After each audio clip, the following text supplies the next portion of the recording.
Gayatri Parivar, Naranpura, Giants group of Ahmedabad, Kohinoor તથા Lions club of Ahmedabad, Noble Lions club of Ahmedabad, Fort, Indian Red Cross Society, Vatsalya senior citizen હોમના સંયુક્ત ઉપક્રમે 23/1/2026 ઋતુરાજ વસંત પંચમીના શુભ દિને 3 થી 6 દરમિયાન મનોજભાઈ ત્રિવેદી દ્વારા ગાયત્રી દીપ યજ્ઞ સરસ્વતી પ્રાગટ્ય દિને પૂજન અર્ચન મંત્રોચ્ચાર પૂર્વક વિશ્વ ગાયત્રી પરિવાર શાંતિકુંજ હરિદ્વારના આદ્ય સંસ્થાપક પરમ પૂજ્ય શ્રીરામ શર્મા આચાર્યના આધ્યાત્મિક જન્મદિવસ નિમિત્તે તેમજ તેમની સાધના અખંડ દીપક પ્રાગટ્ય માતાજી ભગવતી દેવીના જન્મના 100 વર્ષ પૂર્ણ થતા હોવાની ત્રિવેણી શતાબ્દી મહોત્સવ સમન્વય અંતર્ગત સમગ્ર કાર્યક્રમ હાલમાં હરિદ્વારમાં ચાલી રહેલ છે.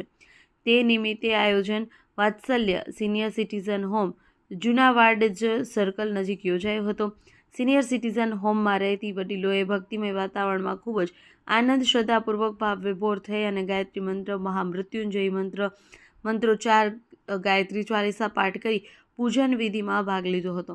આ કાર્યક્રમમાં Vinodbhai Patel, lions club of Ahmedabad fort, Girish Patel, lions club of Ahmedabad noble, giant welfare ફાઉન્ડેશનના સેક્રેટરી હાજર રહ્યા હતા. સમગ્ર કાર્યક્રમમાં ગાયત્રી પરિવારજનોએ ખૂબ જ મોટી સંખ્યામાં ગાયત્રી પરિવારના બહેનો ભાઈઓ હાજર રહ્યા. સંત સંકલ્પ પત્ર, ગાયત્રી મંત્ર લેખન બુકનું નિઃશુલ્ક વિતરણ કરવામાં આવ્યું હતું. રિપોર્ટર પ્રકાશ સોની, અમદાવાદ.